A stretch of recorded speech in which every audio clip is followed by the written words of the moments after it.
हम गुंजन चौधरी मैथिली गुंजन चैनल पर एकटा सोहर गीत प्रस्तुत करऽ जाइ छी। अहाँ सबसे आग्रह जे गीत के अंत तक जरूर सुनब।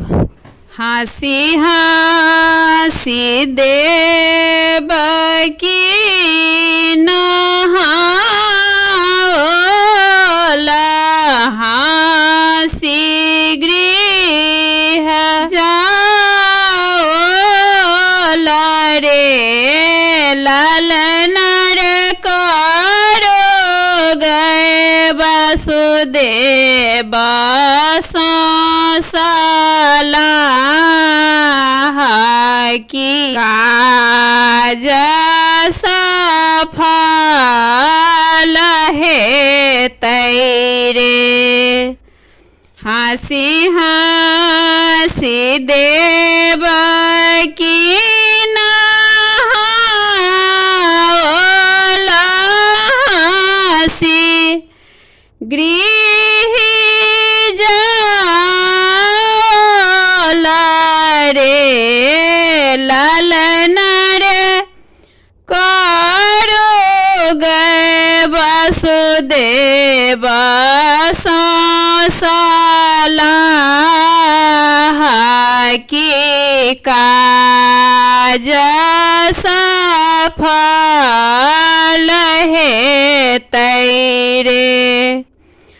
पहिला सपना देवकी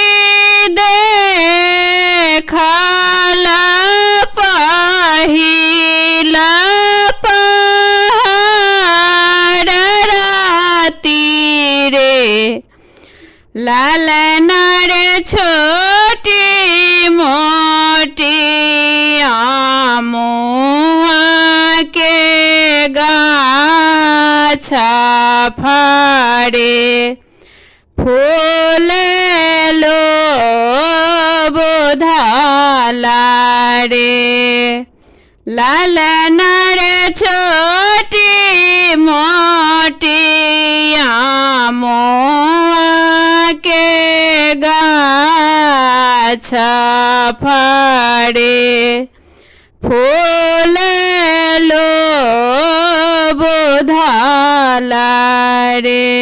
दोसरा सपना देवकी देखला, दोसरा पहर राती रे, लालन रे हरियर बाँस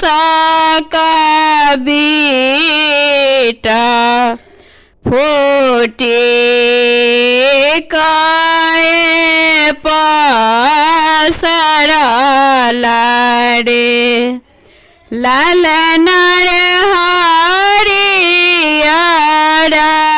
बाँस बीटा फूटी काए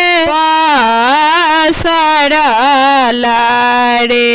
तेसरा सपना देवकी देखला, तेसरा पहर राती रे, लालन रे झीला मिलना दिया बहाए दही, जाना माओला रे, लालन रे झीला मिलना दिया बहाए दही, जाना माओला रे।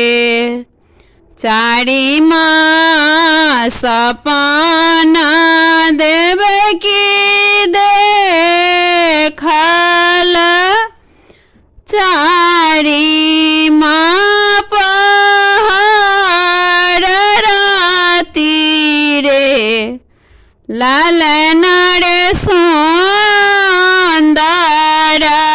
बालक जनम लेला गोदी खेलाओला रे। लालन रे सुंदर